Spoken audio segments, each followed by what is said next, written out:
ராசிக்கு செவ்வாயுடைய பார்வை. அப்போ நமக்கு ஒரு டென்ஷன் முடிந்தால் அடுத்த டென்ஷன், முடிந்தால் அடுத்த டென்ஷன், இதெல்லாம் நமக்கு கூடுதலாக, அதாவது நம்மளுடைய பிரச்சனைகளை கொஞ்சம் அதிகரிக்க செய்யும்.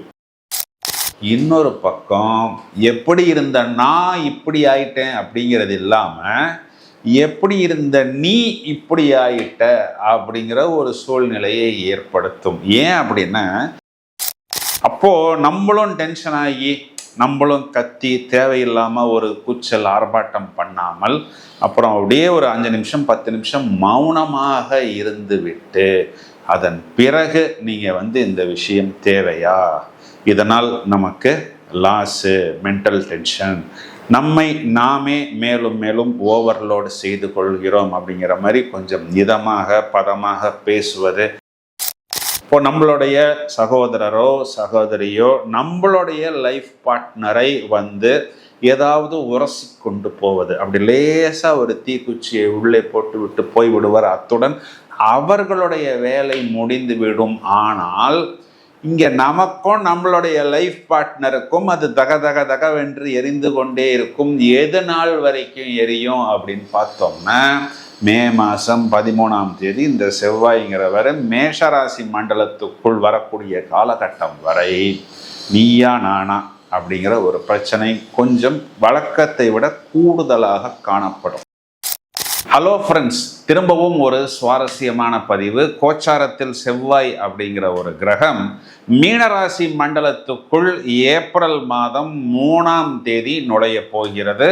மே மாதம் 11ஆம் தேதி வரை கிட்டத்தட்ட 40 நாட்கள் இந்த செவ்வாய் மீனராசி மண்டலத்தில், அதுவும் சனி அப்படிங்கிற ஒரு கிரகத்துடன் சேரப்போகிறது. முறையே முதல்ல குருவுடைய நட்சத்திரம் பூரட்டாதி, சேட்டனுடைய நட்சத்திரம் உத்திரட்டாதி, பிறகு புதனுடைய நட்சத்திரம் ரேவதி, இந்த நட்சத்திரங்களை கடக்க போகிறது. இப்போ இந்த சனி செவ்வாய் சேர்க்கை அப்படிங்கிறது பொதுவாகவே ஒரு 2 அசுப கிரகங்களின் சேர்க்கை, அதாவது நாம் எதிர்பார்க்க கூடாத ஒரு சேர்க்கை அப்படின்னு கூட சொல்லலாம். இருந்தாலும் இந்த சேர்க்கையானது நிறைய பேரை தாக்க போகிறது, சில பேரை தூக்க போகிறது.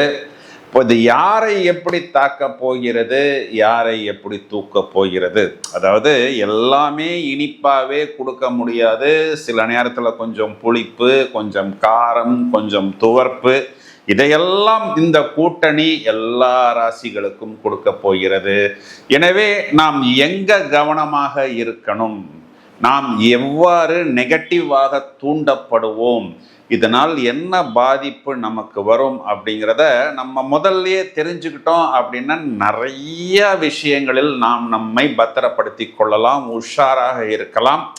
இந்த இடத்துக்குள்ள போனா ஒரு பள்ளம் இருக்கு அப்படின்னு நமக்கு தெரிஞ்சா எப்படி நாம் அந்த இடத்தை அவாய்டு பண்ணி போய் விடுவோமோ, அதை போல் இந்த நிகழ்ச்சியை காணக்கூடிய நபர்கள் எந்த விஷயத்தை எவ்வாறு அவாய்டு செய்ய வேண்டும் அப்படிங்கிறத வழக்கம் போல் தெளிவாகவும் கொஞ்சம் சுவாரஸ்யமாகவும் கொஞ்சம் யதார்த்தமாகவும் உங்கள் ராசிக்கு என்ன அப்படிங்கிறதை இப்பொழுது விவரமாக காண்போம்.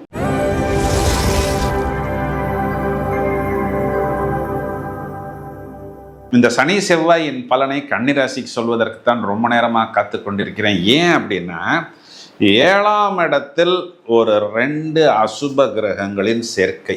இதில் ஒரு கிரகம் நமக்கு நல்லது பண்ணும். அது என்ன கிரகம் அப்படின்னா சாட்டன். ஆனாலும் அது 7ஆம் இடத்துக்கு வரும்போது கண்டச்சனி. அப்போ என்ன பண்ணும் அப்படின்னா நமக்கு விஷயங்களை தாமதப்படுத்தும். இன்னொரு கிரகம் அஷ்டமாதிபதி. இதில் ஒரே ஒரு ப்ளஸ் பாயிண்ட் இருக்கு. அது என்ன அப்படின்னா 6, 8 அதிபதிகளின் சேர்க்கை, பார்வை, விபரீத ராஜயோகம் அப்படின்னு சொல்லப்படுகிறது.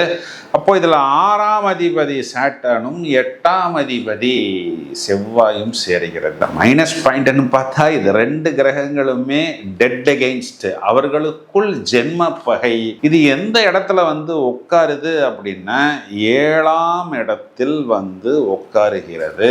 அப்போ அஷ்டமாதிபதி முதல்ல குருவின் நட்சத்திரம், நம்மளுடைய இடம் பூமி சம்பந்தப்பட்ட விஷயம், பிறகு சேட்டனுடைய நட்சத்திரம் நம்மளுடைய குழந்தைகள் பூர்வீகம், பிறகு நம்முடைய கடன், பிறகு புதனுடைய நட்சத்திரம் நம்மளுடைய தொழில், பிறகு நமக்காக நாம் செய்யக்கூடிய செலவு, விரயம். இதனால நமக்கு ஒரு சமாதானம் வருதா அப்படின்னா சமாதானம் இல்லை.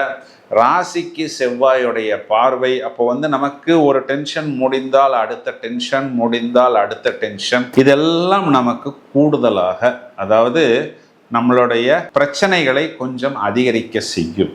சரி, இது ஒரு பக்கம் இருந்தாலும் பரவாயில்ல அப்படின்னு நம்ம யோசிச்சா, இன்னொரு பக்கம் எப்படி இருந்த நான் இப்படி ஆயிட்டேன் அப்படிங்கிறது இல்லாமல் எப்படி இருந்த நீ இப்படி ஆயிட்ட அப்படிங்கிற ஒரு சூழ்நிலையை ஏற்படுத்தும். ஏன் அப்படின்னா 7ஆம் இடத்தில் அஷ்டமாதிபதி, 7ஆம் இடம் குறிகாட்டக்கூடியது உங்களுடைய லைஃப் பார்ட்னர்.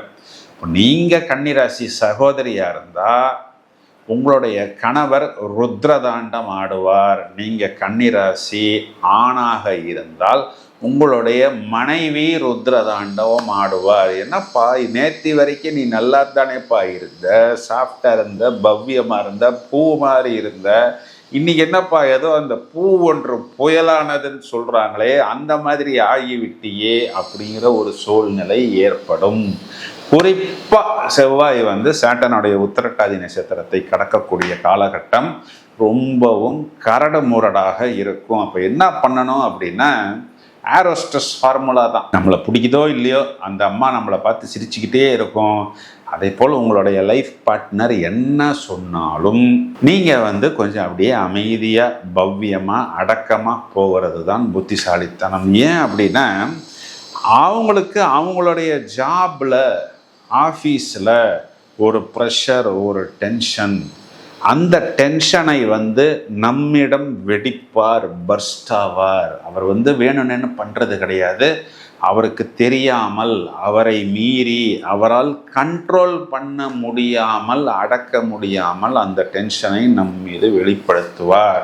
அப்போது நம்மளும் டென்ஷன் ஆகி, நம்மளும் கத்தி தேவையில்லாமல் ஒரு கூச்சல் ஆர்ப்பாட்டம் பண்ணாமல், அப்புறம் அப்படியே ஒரு 5 நிமிஷம் 10 நிமிஷம் மௌனமாக இருந்து விட்டு அதன் பிறகு நீங்கள் இந்த விஷயம் தேவையா, இதனால் நமக்கு லாஸு, மென்டல் டென்ஷன், நம்மை நாமே மேலும் மேலும் ஓவர்லோடு செய்து கொள்கிறோம் அப்படிங்கிற மாதிரி கொஞ்சம் இதமாக, பதமாக பேசுவது, கோயில்களுக்கு கூட்டிகிட்டு போவது, குறிப்பாக முருகன் கோயில்களுக்கு, ஆஞ்சநேயர் கோயில்களுக்கு கூட்டிகிட்டு போவது, இதுதான் இதற்கு பெஸ்ட் ரெமடி.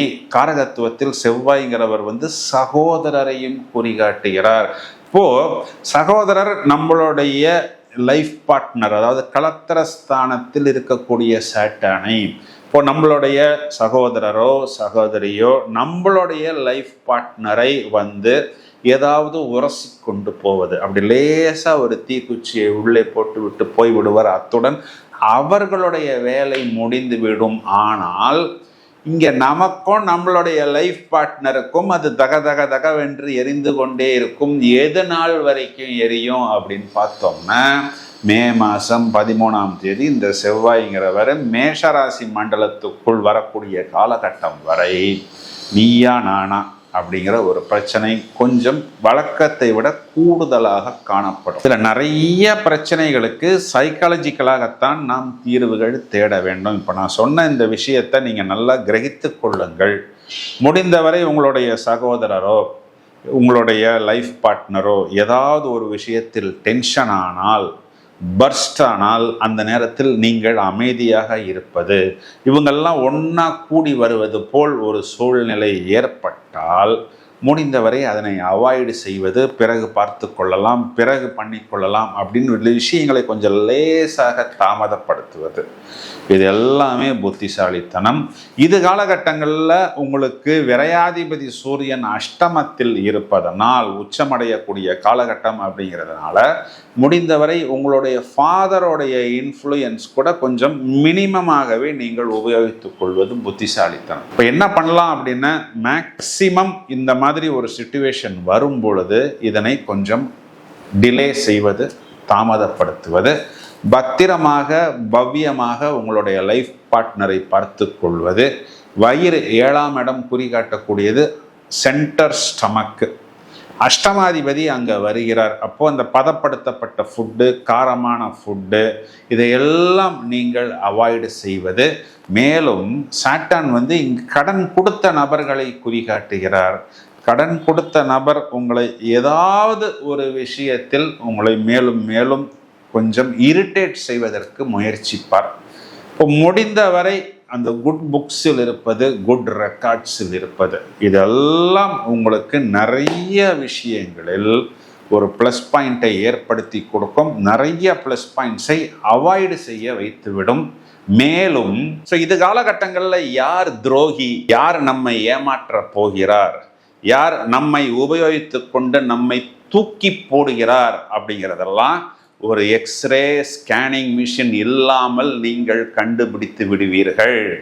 யானை படுத்தாலும் குதிரை மட்டு அப்படிங்கிறதை நீங்கள் உணர்ந்து விடுவீர்கள்.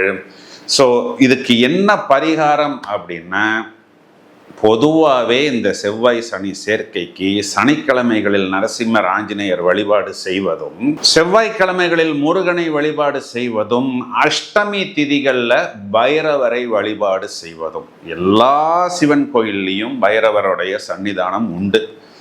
ஸோ தேய்பிறை வளர்பிறை அஷ்டமி திதிகளில் பைரவர் வழிபாடு, குறிப்பாக தேய்பிறை அஷ்டமி உங்கள் வீட்டுக்கு பக்கத்தில் இருக்கக்கூடிய பிரதான முருகன் கோயிலில் செவ்வாய்க்கிழமைகளில் அர்ச்சனை, அன்னதானம், அபிஷேகம், இல்லைன்னா இந்த முருகனுக்கு உங்களுக்கு தெரிந்த ஸ்தோத்திரங்கள், மந்திரங்கள், ஜபங்கள் செய்வது, இதெல்லாம் தலைக்கு வரதை அப்படியே கேப்புடன், அதாவது தலைப்பாகையுடன் திருப்பி எடுத்து கொண்டு போய்விடும். நம்மை பெரிய அளவில் பாதிக்காது அப்படின்னு சொல்வது தான் நிதர்சனமான உண்மை. இந்த பதிவை உங்களது நண்பர்களுக்கு ஷேர் செய்யுங்கள். தொடர்ந்து இணைப்பில் இருங்கள். இன்னும் நிறைய காணொளிகள் தயாராகி கொண்டிருக்கிறது. Thank you friends.